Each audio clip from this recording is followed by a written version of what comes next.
Semenanjung Yamal di bagian utara Rusia dijuluki sebagai ujung dunia karena letaknya yang terpencil dan kondisi alamnya yang ekstrim. Wilayah ini dihuni oleh suku Nenets, kelompok masyarakat nomaden yang telah menetap di daerah beku ini selama ribuan tahun.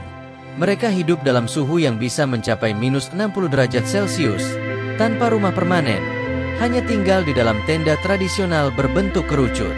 Karena tidak memiliki tempat tinggal yang hangat dan tertutup, suku Nenets harus bertahan hidup dengan membakar kayu ranting untuk menghangatkan diri.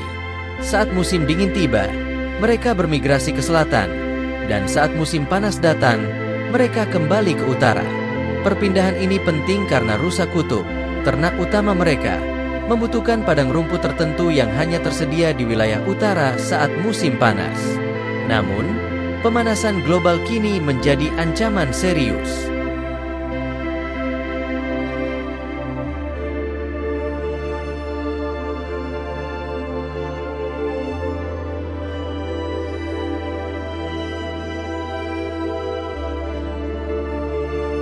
Sungai-sungai yang dulu membeku dan bisa dilalui, kini semakin rapuh dan berisiko retak sewaktu-waktu. Akibatnya, migrasi menjadi semakin berbahaya. Untuk menghindari kecelakaan, perjalanan dilakukan pada malam hari ketika suhu lebih dingin dan es lebih padat. Bagi suku Nenets, rusa kutub bukan hanya sumber kehidupan, tetapi juga simbol keberlangsungan budaya mereka. Kehilangan ternak berarti kehilangan segalanya. Sayangnya, perubahan iklim menyebabkan rute migrasi tradisional mereka perlahan menghilang. Jika mereka tidak bisa berpindah tempat sesuai musim, kemungkinan besar mereka akan mati kedinginan. Selain ancaman cuaca ekstrim, tantangan lain datang dari kebutuhan dasar ternak mereka. Di musim dingin, tidak ada rumput untuk rusa kutub di wilayah utara, sehingga mereka harus dibawa ke selatan. Namun, hewan-hewan ini secara genetik hanya cocok hidup di suhu dingin, sehingga saat musim panas tiba, mereka kembali dibawa ke utara untuk mencari padang rumput yang tersembunyi di balik salju.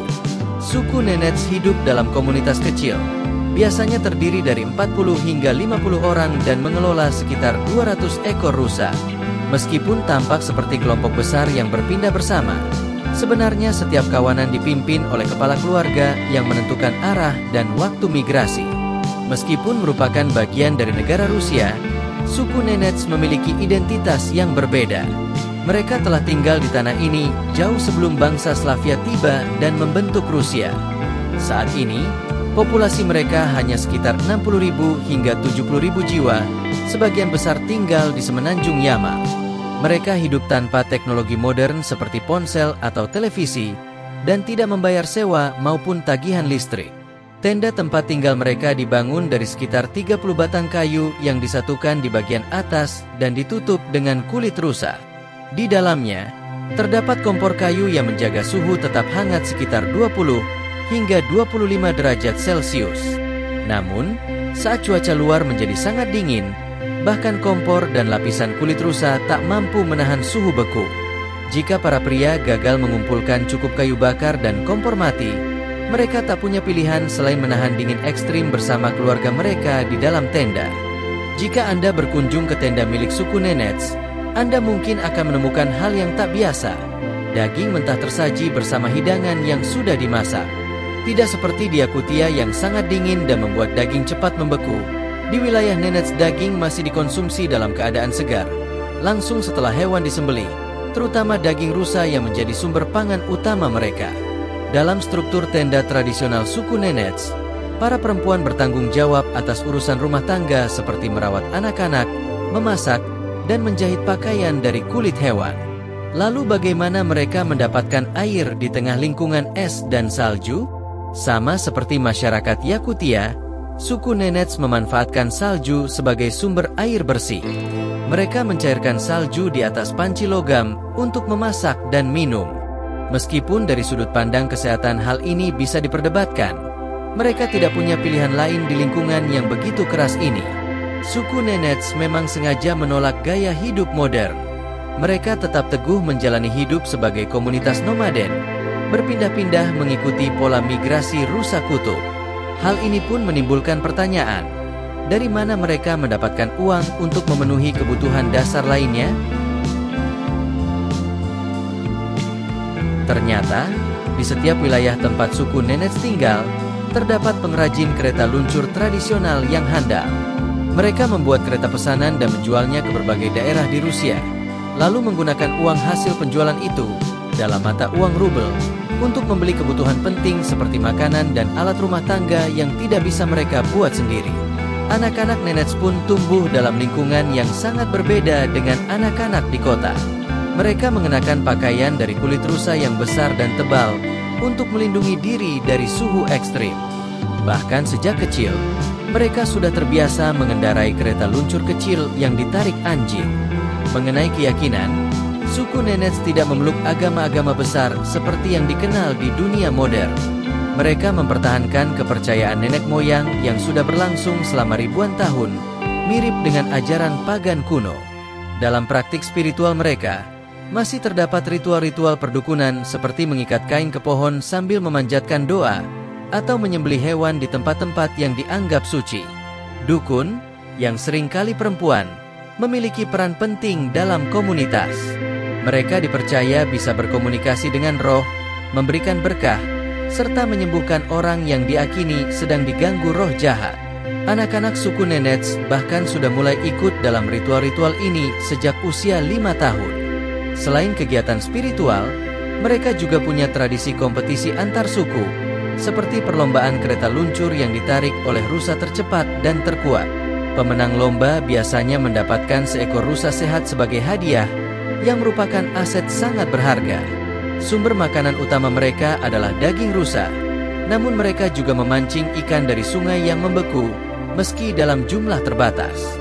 Caranya mirip seperti yang dilakukan di Yakutia, memecah lapisan es dengan alat tajam, lalu menjaring ikan di bawah permukaan air, dan menunggu beberapa waktu sebelum menarik jaring kembali. Untuk keperluan mandi, suku Nenets membangun tenda khusus yang tidak digunakan untuk tinggal. Tenda ini dipanaskan dengan tungku kayu selama beberapa jam. Setelah suhu di dalam cukup hangat, mereka mencairkan salju dalam panci di atas tungku untuk menghasilkan air hangat, lalu menggunakannya untuk membersihkan diri. Suku Nenets mandi dengan cara memanaskan air di atas tungku kayu bakar. Proses ini cukup melelahkan, sehingga mereka biasanya hanya mandi sekali dalam seminggu. Meskipun begitu, mereka tidak merasa perlu membangun kamar mandi permanen seperti masyarakat modern, karena mereka hidup secara nomaden dan tidak memiliki sistem pembuangan atau saluran air. Untuk buang air, mereka harus meninggalkan kawanan dan berjalan ke tempat terpencil, seperti di antara pepohonan atau tepi sungai. Jika air sungai membeku, mereka harus mencairkan salju terlebih dahulu agar bisa menggunakannya sebagai air untuk membersihkan diri. Aktivitas ini bahkan lebih sulit dan tidak nyaman dibandingkan mandi, karena dilakukan di ruang terbuka dan suhu yang ekstrim, tanpa tempat tertutup yang hangat. Segala kebutuhan hidup suku Nenets banyak bergantung pada rusa kutub. Kulit rusa digunakan untuk pakaian, dagingnya sebagai makanan, dan tubuhnya sebagai alat transportasi. Mereka tidak memelihara sapi atau domba karena rusa jauh lebih tangguh dan cepat beradaptasi dengan lingkungan dingin. Seperti halnya masyarakat adat di Kutub Utara atau Greenland, mereka juga memelihara serigala yang telah dijinakkan sebagai penjaga. Serigala-serigala ini menjaga keamanan tenda-tenda keluarga dan melindungi mereka dari serangan hewan liar yang berkeliaran di hutan Rusia. Ketika ada anggota keluarga yang sakit atau terluka, suku Nenets akan mencoba menyembuhkan dengan metode tradisional terlebih dahulu. Jika kondisi memburuk, mereka menghadapi kendala besar. Mereka tidak memiliki akses ke alat komunikasi seperti ponsel, sehingga tidak bisa memanggil ambulans atau bantuan medis.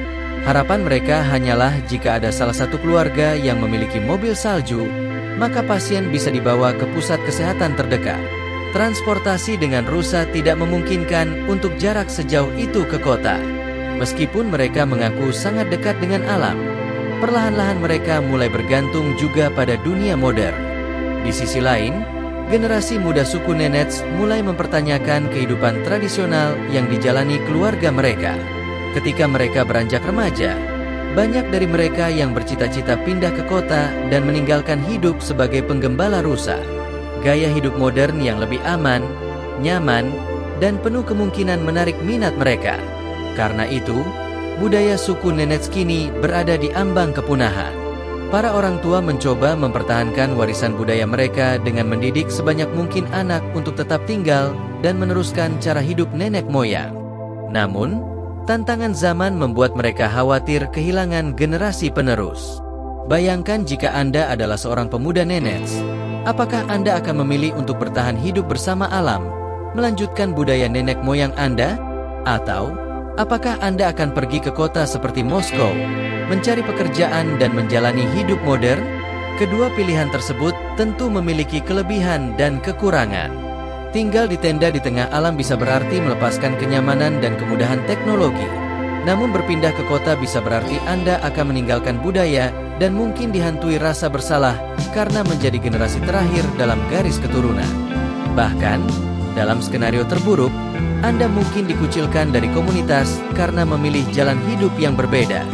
Yang lebih menyedihkan lagi, kehidupan di kota pun tidak selalu menjanjikan. Di Rusia, kondisi politik dan ekonomi yang tidak stabil, ditambah ketegangan internasional, membuat kehidupan di sana juga penuh ketidakpastian. Banyak warga Rusia sendiri bermimpi untuk pindah ke negara-negara barat demi kehidupan yang lebih baik. Terima kasih telah menonton dan sampai jumpa di video kami selanjutnya.